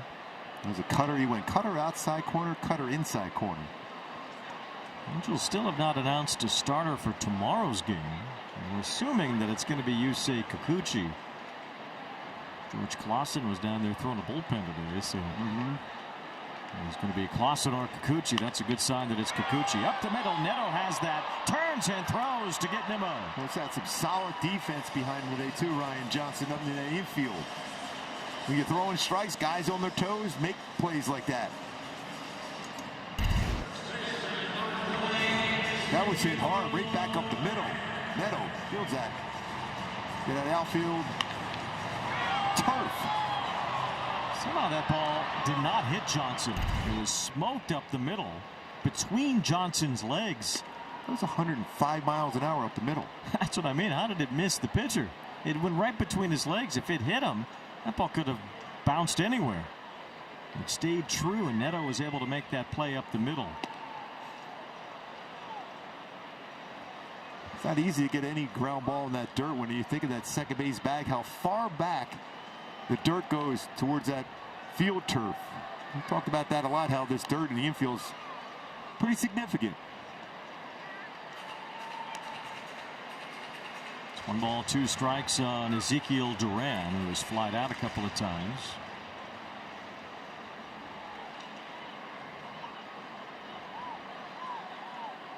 Time called by the catcher. This is between the legs with his back turned. The slap shot, footwork, and better footwork. Nice job by Neto as that ball made its way up the middle. Here's a grounder to third as Denzer Guzman has that one. 2 up, 2 down. Ryan Johnson continues to roll. We'll take a roll ourselves, a stroll in a Hyundai. Enjoy your new car. Thanks, gonna run. Okay, bye. Deal so right, it almost feels wrong. The Hyundai Getaway Sales Event. There's now 8 outs on the ground today for Ryan Johnson. I mean, coming into the game, he's a 34.9% ground ball rate. It was just the other night in Houston we saw Grayson Rodriguez with a lot of family in tow go 7 without giving up an earned run. And tonight we've seen Ryan Johnson's best start as a major leaguer with his friends and family from the Dallas area in attendance. Both of them might have to bring their family to the Big A. It's a long homestand coming up. Yeah, exactly. We'll see if both are in the rotation. You know, if Kikuchi's in, then who's out? With all these guys pitching so well, this one got a piece of Ballesteros. You don't want to see anybody come out of the rotation right now. I mean, as good as it's been, historically good for the Halos. Little check swing. Went off the knee.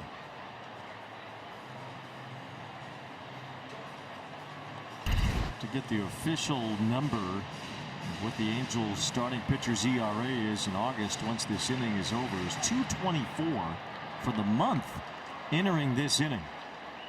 2 balls and a strike on Carter. Now ball 3 on a pitch down and in. Nicky Lopez on deck. Just got to trust your defense right here if you're Ryan Johnson. You've been real good as far as staying lower part of the strike zone, working ahead, and then that's when you go upstairs. It's 3-1 as Carter whiffs over top of that sweeper. 3-2. 3-1, perfect spot again. If he makes contact, he's hitting that on the ground. Carter had a couple of hits yesterday, including a bunt hit. Full count pitch. Ground ball to second. Christian Moore has that. 7 splendid innings from Ryan Johnson here in Texas.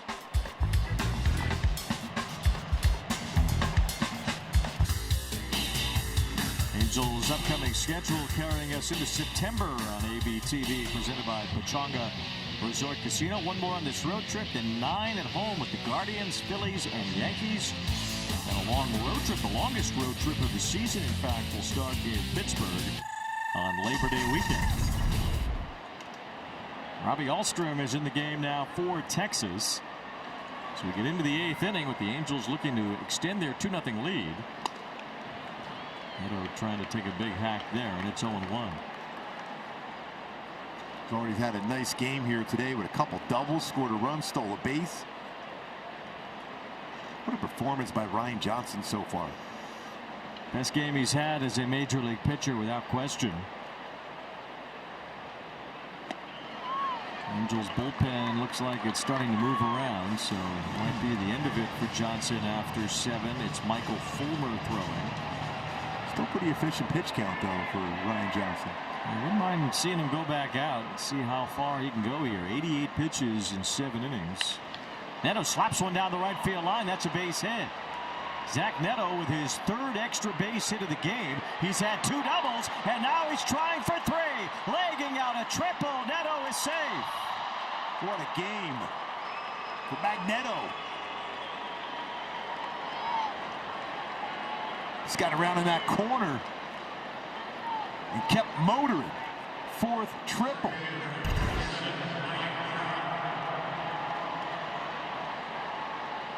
With that pitch really well, was down and away. I'm telling you, it's all going back to what we showed earlier, how level, more directed that baseball it is for Neto right now. Just that adjustment he made. He just had a 5-hit game the other day. This is his 2nd career 3 extra base hit game. 2 doubles and a triple. He is now 12 for his last 22 with 6 extra base hits in the last 5 games. So Neto's on a heater, and he's an insurance run at 3rd to start the inning. Count 2 balls, no strikes on Trout. Trout with an RBI base hit in the 1st, double and a run scored in the 6th. He's been in the middle of all the Angels scoring today. And can add here with Neto at 3rd and no outs. Infield is mostly in. The only guy's not really in is the 2nd baseman Lopez.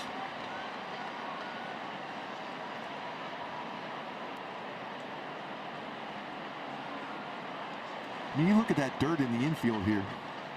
These guys don't look real giant out there. I mean, it is huge. It feels like the dirt. Yeah, the surface area of the dirt. We've talked about it, and it seems larger here than it does in other ballparks. That could be significant. because the infielders are not allowed on the grass anymore. If you make the dirt go back further, you can play the infield deeper. 2 balls, 2 strikes on Trout. And there's a floater over the infield toward right center. Lopez backs up to catch it. And Neto will stay in third. That is a big, big run out there for the Halos. 1 out, and it will be Grissom.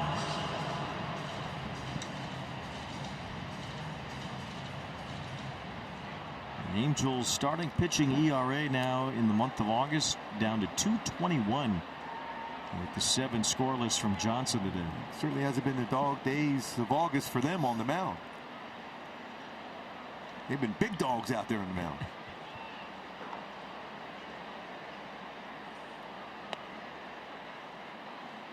Well, last time the Angels had an ERA in a single month from their starters this low. Let's go back to April of 1982. It was 2.24 that month. Jeff Zahn was the pitcher of the month for the Angels in that season. Here's a liner to right center field. There's an insurance run. Vaughn Grissom gets another RBI. Neto comes home. It's 3-0 Halos. 51st RBI. That's a big add-on run here late in the game. Good swing. Zach Neto scores another run.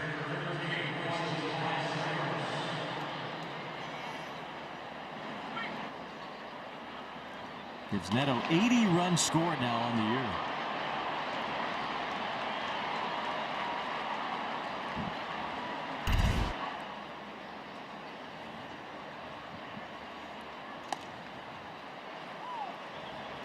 It's the 5th most in the American League. He's only behind McGonigal, Rosarena, Yordan Alvarez, and Miguel Vargas.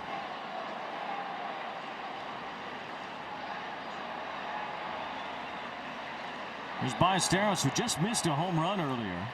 RBI double off the wall and right. He was looking for another long one there. Another good swing against the lefty. Hit it in that spot in right center. The wall just elevates a little bit. Yeah, just the fraction the other way. That's a home run. The bullpen is, the wall is shorter, and then the wall just goes up toward the stands, and the yellow line squiggles along with it. There's a hot shot up the middle. Seager goes to grab it. His play at first to retire Ballesteros as Grissom advances. 2 outs, another man in scoring position, and we'll take a ride with Kia.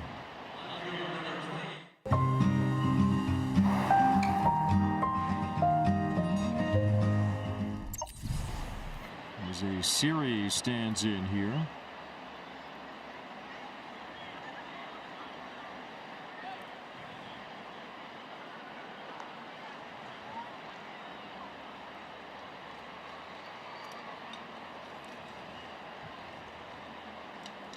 Series going to be intentionally walked, I guess. You know he's feeling good about himself right there. Yeah, me. We'll bring up a left-handed batter, so that's what the Rangers want. The lefty-lefty matchup. They don't want to give up any more runs here. It's been hard enough for Texas to score. They're already down 3. Hey, Guns N' Roses is going to play here September 9th. Look at that. Oh. Your guy, Axel. Oh, yes. Take me down to the Paradise City. What'd you say? Take me down to the Paradise City where the grass is green and the girls are pretty. Won't you take me home?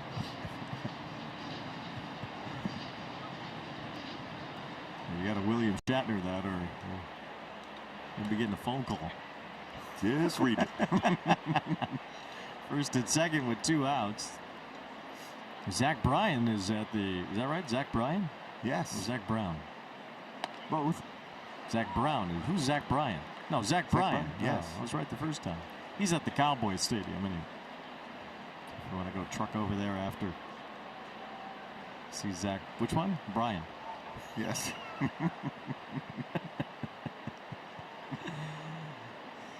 A ball's and a strike. I'm trying to help you out, Wayne. Yeah, you're trying. I don't know if it's working, but you're trying. First time that series been intentionally walked. Can't figure out what's on Lowe's back. It's his dog. Now I got it. No balls and 2 strikes.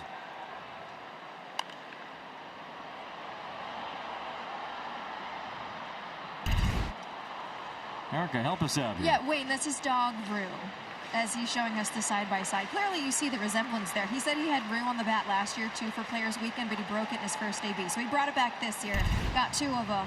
He actually asked for the bat to be brown to match Rue, so he's not sure why it showed up pink and green. So he's got that going for him. It just showed up pink and green? It did. That's really what happened. He didn't know what happened, but it's pink and green with Rue. Well, that's ridiculous. Come on, Rue. Let's go.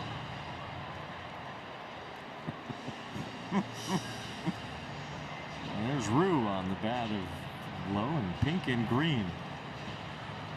Somebody at the bat shop was taking some liberties with the paint. Lowe has only 6 hits this year against a left-handed pitcher. That's why Skip Schumacher wanted this matchup. First time series ever been intentionally walked as a major leaguer. And there's a swing and a miss, strike 3. Don't forget Zach Brown or Zach Bryan. Zach Neto is the one we're talking about here tonight. 3 extra base hits. And this triple turned into another run. Angels lead 3-0.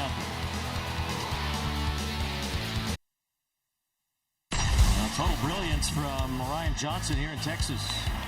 Oh, this mixing and matching with that cutter. North, south, east, and west with it.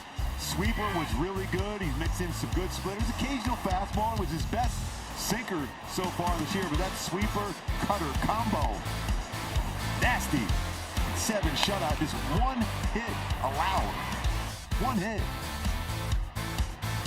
Single by Cody Freeman in the 6th inning, and now it's not a Texan but an Oklahoman on the mound. Michael Fulmer from Oklahoma City.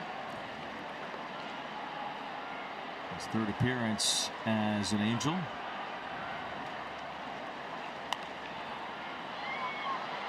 When you go back to Ryan Johnson, this is how good he was playing on StatCast being powered by Google Cloud. The 8 ground ball outs. Shadows down, couple up there as far as the cutter. Very, very effective with his cutter, sweeper, splitter combo. Balls 2 strikes as Lopez takes a pitch in the dirt. It's 1-2. We would go back to how that is condensing the pitch mix, not throwing. You don't feel it just because you're going to 2nd or 3rd time through. You have to throw your 4th or 5th pitch. Whatever pitch is working, use those pitches until the hitters tell you to make the adjustment. No adjustment necessary from Johnson tonight. Here's Lopez lining one to center. Trout comes in, makes the catch. Good read off the bat for Trout. Tell you what, the defense has been really on their toes today. Part of it, it's been a lot of strike throwing, working quickly. 1 out here in the 8th. Ryan Johnson in line for the win. Would be his 3rd of the year. His 1st since July 19th. 7 innings, no runs. Just 1 hit allowed by Johnson. 76% cutter sweeper. 76%.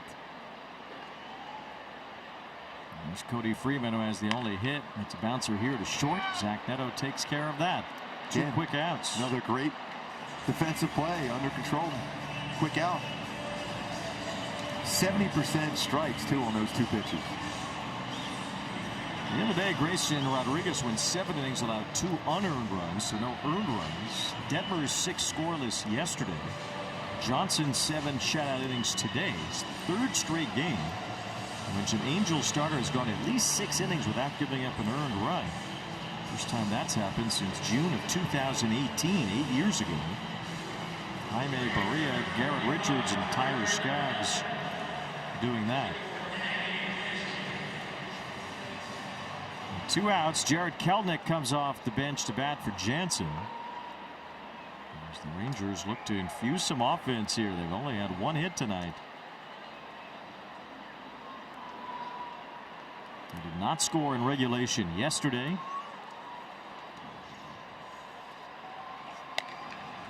were shut out when they lost earlier in the week to the Washington Nationals, although they won 2 out of 3 in that series. They won 2-0 on Thursday. They lost 6-0 on Wednesday. So they scored a total of 4 runs in their last 4 games, and 2 of those last night aided by the ghost runner. Another swing out of the strike zone on a cutter.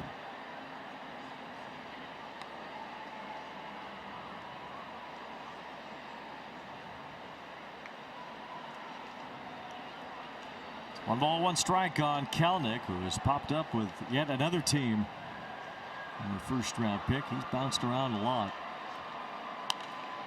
Some with the White Sox at the beginning of this year.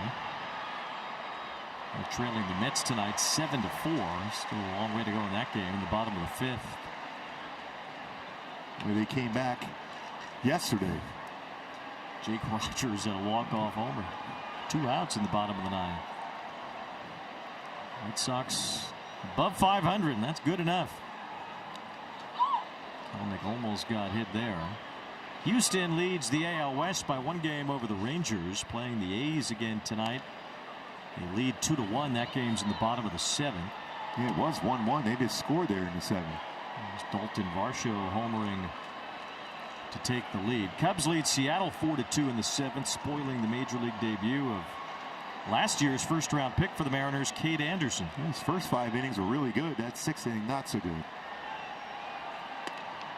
3-2 now on Kelenic. I think he's the first 25 draft pick to come up. His stuff, I mean, his numbers down in the minor leagues were off the charts. Yeah, incredible numbers at Double-A. There's ball 4, so Fulmer ends up losing Kelenic, and that brings the top of the order into the picture. Just overthrew a couple pitches after he got the 2 strikes against him. 2-out walk allows for Peterson to come in.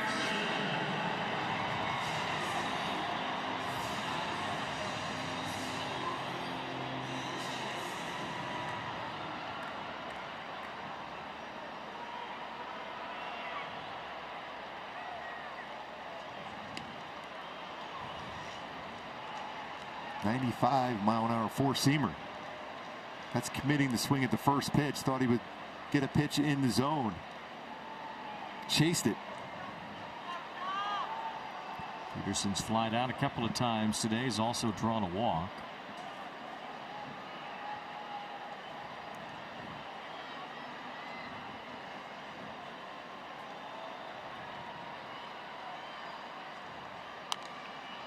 Fulmer ahead of him now, 0-2. Good separation of speeds on that one. A good changeup then. That was off the plate also. So that tells you there's a good chance you get him to chase well out of the strike zone.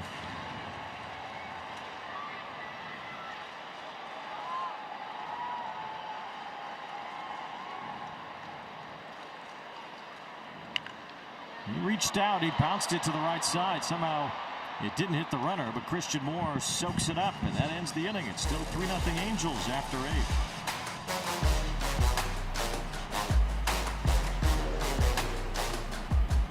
Baseball on ABTV, presented by Pechanga Resort Casino. Angels have been in command tonight. They scored right away. 2 batters in. They had a run. Zach Nettles had 3 extra base hits. He has scored 2 of the 3 Angel runs. That's all they needed. Ryan Johnson, incredibly good tonight in 7 innings. Michael Fulmer, a scoreless 8th, and it's a 3-run lead as we get to the 9th inning. This some good defense, great pitching, some good swings on the offensive side, aggressive base running. By the way, Wayne, I almost ran into Elvis Andrus in the outside our booth here, and he was quick getting out of the way. I said, man, that was impressive dancing you had there. He says, yeah, I still got it. He's got great footwork. Yes. It's only 37. Maybe he can come back and play. Yeah, the Rangers could use a bat from what we're seeing. 3-0. The Angels have the lead here, trying to even up this series. Trying to remain around 500 for the month. Angels would be 10-10 so far in August. They have not had a winning month yet this season. Their best month was June when they went 13-14. So the Angels trying to make the most of what they have left on the schedule and trying to find a good brand of baseball to start playing. Here's a bouncer to short as Seager swings that along to first. Guzman's 0 for 4 today, 1 out. Angels Live postgame presented by Kia is coming up. Real solid defensive game for Christian Moore so far. I'd love to see him get a base hit here. Really good play, especially that one by Seager. And Christian Moore can get his first hit since returning to the major leagues. Just called up again today.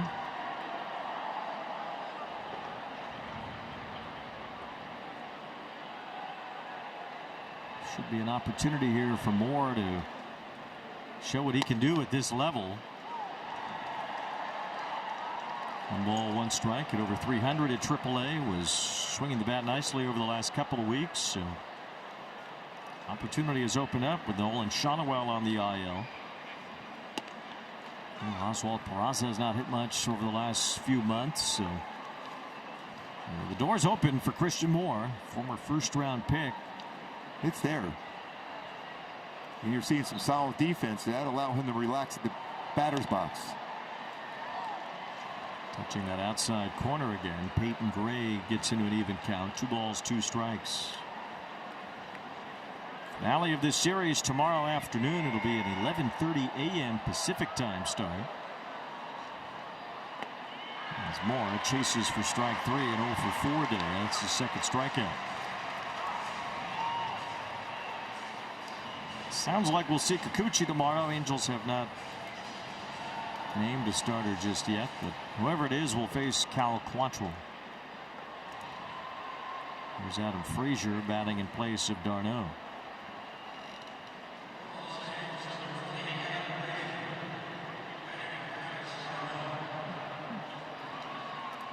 We saw this play in Houston. We were focused a lot on Josh Lowe's slide at the plate, but watch Frazier going up the first base line and diving out of the way of the throw. And Lamont Wade's throw was just a little bit off target, and maybe Frazier had something to do with it. He knows the game very, very well. There were some people in Houston weren't all that happy about that, but that's Adam Frazier. The batter is challenging, call a strike.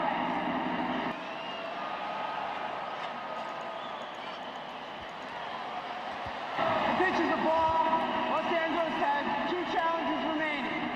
Both teams still have both challenges to work with here in the 9th. And when you go back to a lot of times when there's a pickoff at first base, how the base runner will run towards that infield grass to make that throw more difficult. That's exactly what he did on that more difficult throw to home.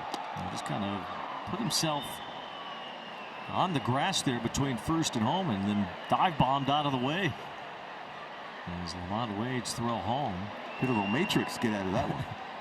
The throw ended up being affected, perhaps. I mean, it was offline enough for Josh Lowe to be able to slide around that tag. So great teamwork by Frazier and Lowe in that spot to help the Angels get a run. We didn't know it at the time that it would become an 18-run game for the Halos, but early in that game, you're trying to get as many runs as you can. And the Angels using their heads.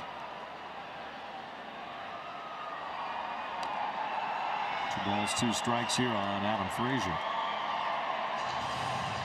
It's not something you typically see over the course of many games. Lots of games every day for 6 months. A little nuanced play that stood out from Frazier the other night.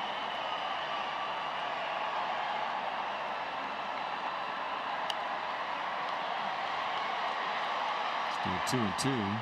Did you take him to go see Spider-Man back in Detroit? Yes. Or Baltimore, wherever we were? Baltimore. Such a good movie. Such a good movie. Spider-Man. The Spidey bat. Yes.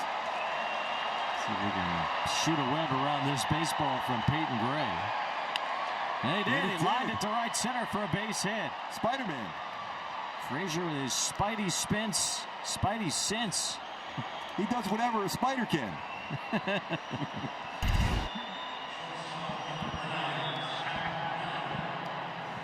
Good swing on that one.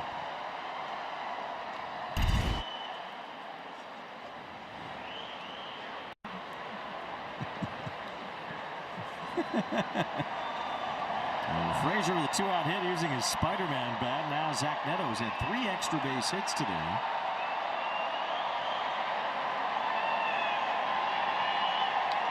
Hits for the Halos tonight. A handful of extra base hits, including the 3 from Neto. 2 doubles and a triple for him. He has 2 runs scored. He looks at a strike. 12 hits and 6 extra base hits in his last 5 games. Last Angel to do that was David Fletcher. Fletch lives.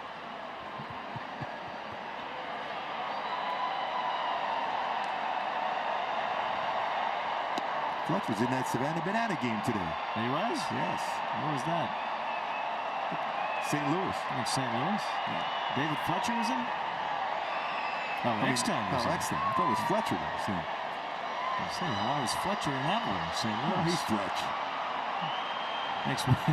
Makes more sense that Eckstein was in it. MVP of World Series. 2006. Scott Spezio was on that team too. A couple of 0-2 champs. Won another World Series with the Cardinals. John Mozeliak.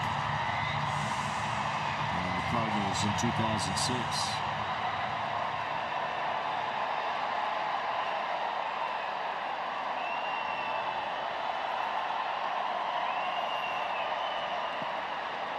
Pitching to Derek, 2 balls and 2 strikes.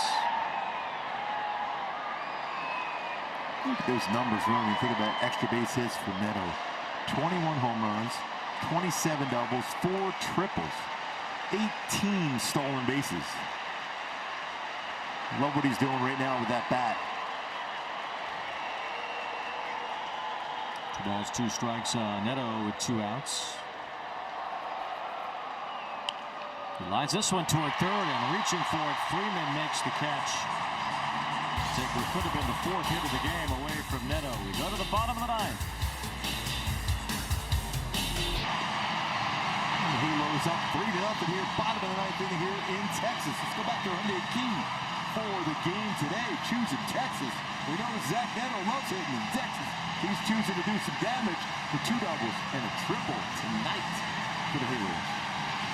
It's a 3-0 lead thanks to Neto's spot on the offensive side. It's once again been a well-pitched game. And here's Ryan Watson, who is looking for the save. He does have a major league save, but it was one of those 3-inning saves in a blowout game. So this is really his first time in the 9th inning with a shorter lead. A more traditional save that Watson is looking to pick up here, with Seager, Langford, and Nimmo due up in the bottom of the 9th inning. He's had some real good spin on his pitches. Starts him off with a sweeper. Now, all the new guys that have joined the organization or been added to the bullpen here of late, seems like Watson has stood out in high leverage spots the most. As Seager, it's a grounder. Guzman off balance. Long throw. Got it in time. Yeah, you talk about redemption. What a play. That's a Guzman. A great play there. And that's the beauty of baseball. You play every day. You get a chance to make another great play. And he did so. He's playing the shortstop position. Gets to that backhand. Plants it. Gets rid of it quickly. And a perfect throw. Big first out. It's an incredible long off-balance throw right on target and in time to get Seager. 1 out here in the bottom of the 9th and a strike to Wyatt Langford. Rangers only have 1 hit today. Cody Freeman singled in the 6th against Ryan Johnson. That's been it. Here's Langford with a pop-up to second. Christian Moore has that. 2 outs. And if it weren't for this, we'd be talking about a no-hit bid here. Line drive single in the 6th.